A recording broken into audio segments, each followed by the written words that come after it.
이재명 대통령이 당초 내일로 예정됐던 광복절 특별사면을 돌연 하루 앞당겨서 오늘 오후 2시 30분에 심의하기로 결정을 했습니다. 갑자기 하루를 앞당긴 이유는 뭘까요? 자녀 입시 비리 혐의로 8개월째 수감 중인 조국 전 장관과 그리고 일본군 위안부 피해자들의 후원금 횡령 혐의로 유죄를 선고받은 윤미향 전 의원에 대한 사면이 사실상 초읽기에 들어갔다는 얘기도 나오고 있습니다. 대상자 이 명단에 포함된 사람들은 정말 그대로 사면이 될까요? 오늘 이 대통령의 결단에 따라서 향후 정치권에 큰 파장이 예상됩니다. 먼저 논란의 중심에 선 두 사람의 과거 목소리 들어보겠습니다. 감옥 가야죠. 방법이 없죠. 감옥 가야 되고 재판 받느라고 어떤 정치하느라고 못 읽었던 책 읽고 푸시업하고 스쿼트하고 플랭크하고 이러면서 건강 관리 열심히 해서 그 기간 나와야 되죠. 오늘 대법원 선고를 무거운 마음으로 받아들입니다. 법리 적용에 하고 싶은 말은 있으나 접어두겠습니다. 저는 잠깐 멈춥니다. 더욱 탄탄하고 맑은 사람이 되어 돌아오겠습니다. 상고를 통해서 제 문제를 다시 한번 입증을 해 나가려고 하고, 김복동 할머니 조의금과 관련해서 그 기부금 등법을 위반했다라고 하는 부분에 대해서도 인정할 수 없습니다. 횡령하지 않았다는 입장은 여전히 그대로신가요? 네, 그렇습니다. 자, 지난주 휴가였습니다. 이재명 대통령. 휴가 복귀하자마자 거의 첫 일정으로 지금 임시 국무회의 열어서 사면과 관련된 안건을 논의하겠다라는 겁니다. 그 이유중이 과연 뭘까요? 국민일보 사면 함께 살펴보겠습니다. 국민일보는 이미 결심을 했다. 자, 오늘 원포인트 국무회의, 조국 윤미향 사면, 태풍의 눈 속으로. 사실상 결심했고 마음 굳혔고 이왕 할 거 그냥 빨리 해버리자. 비판 받을 거 빨리 받고 지지율 좋을 때 해버리자. 이런 마음이 강하게 작용한 덕에 하루 앞당겨서 돌연 내일 해도 크게 문제될 게 없는데 굳이 하루 앞당겨서 하겠다라고 어제 오후에 발표를 한 겁니다. 대다수 언론들은 할 거다. 강한 의지를 드러낸 것이다 라고 분석들을 하고 있던데요. 정우상 위원께서는 어떻게 평가하십니까? 예, 원래 그 대통령 취임 초 사면이라는 것은 어떻게 보면 그 대선 때 도와준 사람들, 네. 물론 말로는 국민통합이라는 말을 하지만 네. 대선 때 도와줬던 사람들에게 일종의 선물을 주는 겁니다. 선물을 주는 건데 이번에 조국 전 장관, 네. 윤미향 전 의원 같은 경우는 워낙 국민적으로 반대가 많이 있었고, 그렇죠. 그리고 죄의 내용 자체가 입시비리, 그리고 입시비리. 위안부 피해 할머니들에 대한 어떤 이 위안부 할머니들에 대한 모금을 횡령했다는, 네. 어떻게 보면 되게 좀 파렴치에 가까운 이런 범죄인데 이런 것들을 사면해 주기가 상당히 좀 꺼름직할 겁니다. 네. 그렇기 때문에 항상 사면은 전격적으로 합니다. 누가 될지, 언제 할지 끝까지 부인을 하고 있다가 막판에 내용을 공개하는 형식인데 이번에는 너무 오래전부터 맞습니다. 이야기가 나왔으면 일주일째 조국이 사면되네, 윤미향 의원이 사면되네 만에 이러고 길게 늘어지면 늘어질수록 네. 대통령한테는 불리한 요소가 되는 겁니다. 그래서 지금 사실 오늘 아침에도 제 일정을 보고 왔는데 네. 오늘 원래 이재명 대통령이 베트남 공산당 예. 서기장과 정상회담이 오전부터 저녁까지 다 잡혀 있어요. 원래 일정은 하루 종일 정상회담입니다. 그런데 중간에 2시 반에 국무회의 일정을 잡을 만큼 급하게 한 것은 이 사면 문제를 더 이상 시간을 끌었다가는 대통령과 정부한테 도움될 게 없겠다. 네네. 어차피 욕먹을 거 빨리 끝내버리자. 이런 생각으로 오늘 급하게 잡은 것 같습니다. 그리고 여러분 다들 잘 아시겠지만 내일 헌정사상 초유로 영부인이었던 김건희 여사가 또 구속될 수 있는 날이기도 합니다. 영장실질심사가 있잖아요. 혹시 영장실질심사 앞두고 이슈를 덮는다 보통 그렇게 얘기하잖아요. 구자열 변호사님, 그럴 가능성. 그러니까 오늘 만약에 결정해서 조국 전 대표라든지 윤미향 전 의원이 대통령도 오케이 한다라고 하면 비판의 목소리들이 막 나올 텐데 그걸 내일 이슈로 오늘 이슈를 덮기 위해서 하루 빨리 하는 것 아니냐 이런 분석도 뭐 가능할 것 같은데 어떻습니까? 저도 그 생각을 했어요. 그래서 이게 하루짜리 이슈로 다음 이슈로 넘어가게끔 하려는 계산이 깔려 있지 않은가. 내일은 오롯이 김건희 여사의 영장 실질심사 이슈로 그냥 완전히 전환되게끔 하겠다는 의도가 있지 않은가. 왜냐하면 이재명 대통령이 지금 이게 명단에 올라간 것 자체로 결심이 서 있다라고 보는 게 맞죠. 사실 네. 부분응선도 넘어간 거고. 우리 다 뭐 사면심사위원회에서 알아서 명단 올린 것처럼 얘기하지만 물밑에서 다 조율해가지고 올린 거잖아요. 네네. 심지어는 국민의힘의 송원석 의원이 그 강훈식 비서실장이랑 주고받은 텔레그램 메시지 사진 찍혔잖아요. 네. 그분들에 대한 논의가 있는지도 몰랐는데 그분들도 명단에 올라갔잖아요.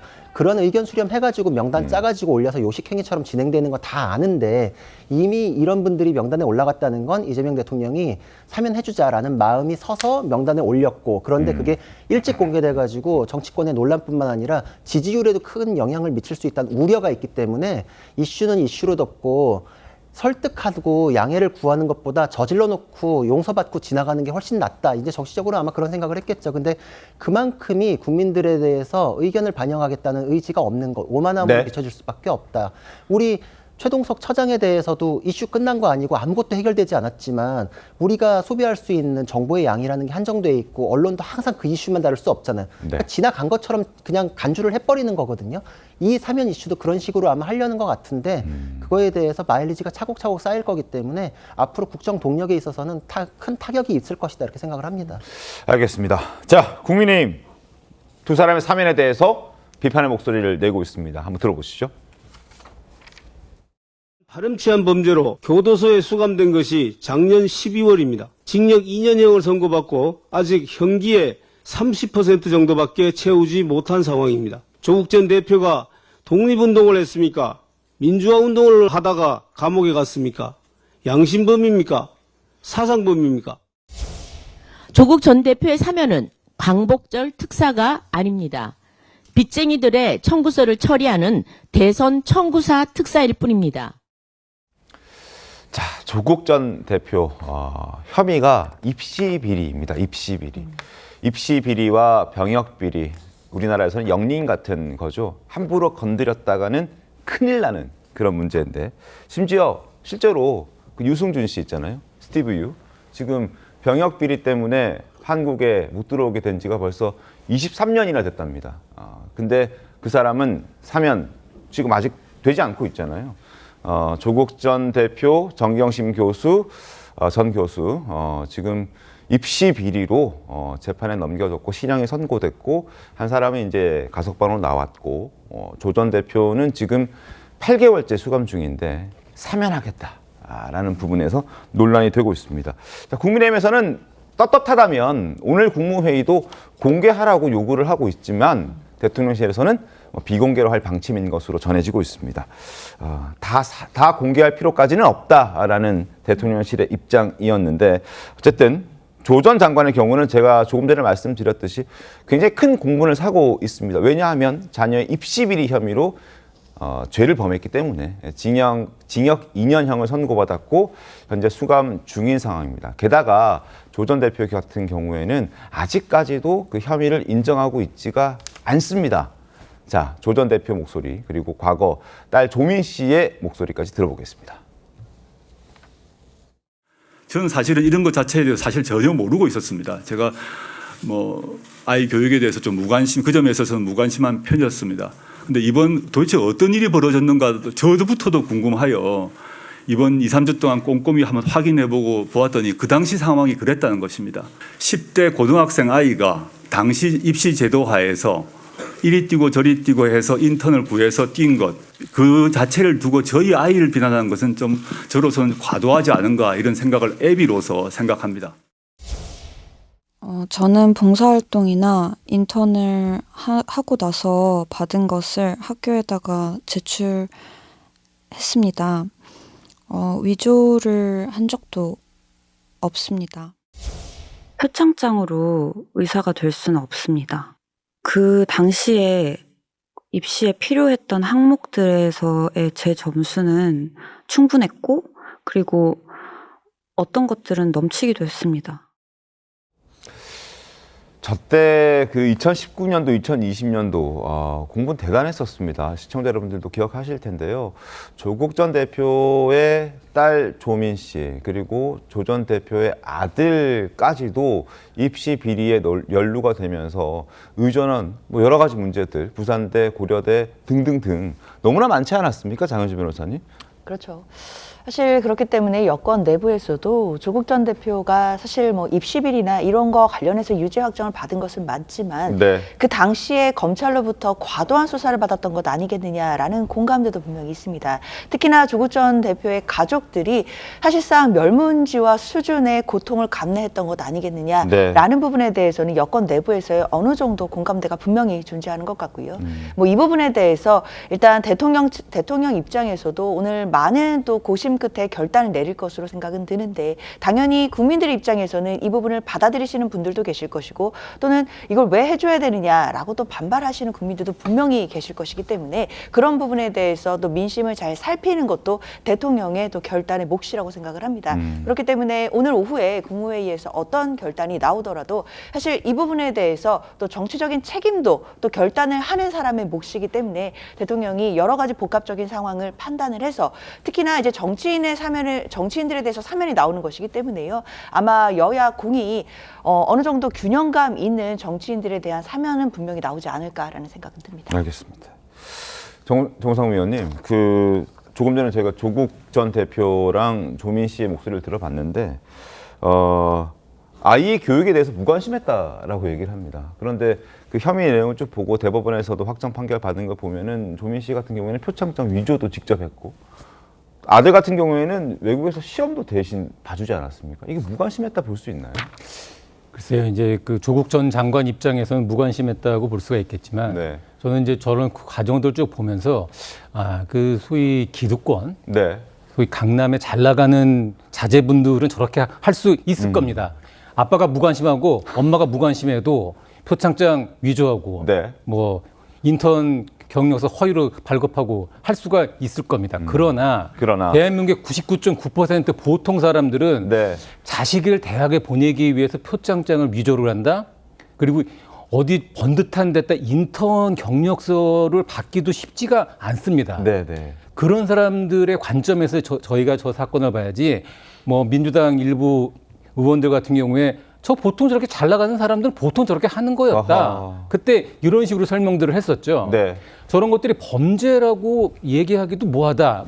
이런 식으로 이제 감싸는 행위들이 있었는데 아까 장 변호사님께서 말씀하신 것처럼 조국 대표 같은 경우에는 소위 검찰 개혁이라는 거를 네. 하려다가 검찰이 본보기로 아마 수사를 한 케이스로 걸린 케이스가 맞을 겁니다.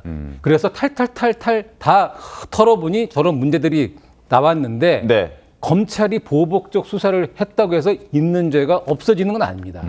있는 죄에 대해서는 자신도 솔직하게 인정을 하고 반성을 해야 되는데 다 했던 거 아니냐, 내가 네. 무슨 잘못을 했느냐 이런 식으로 나오는 건 보통 사람들 입장에서 정말 화가 나는 일이 아닐 수가 없을 겁니다.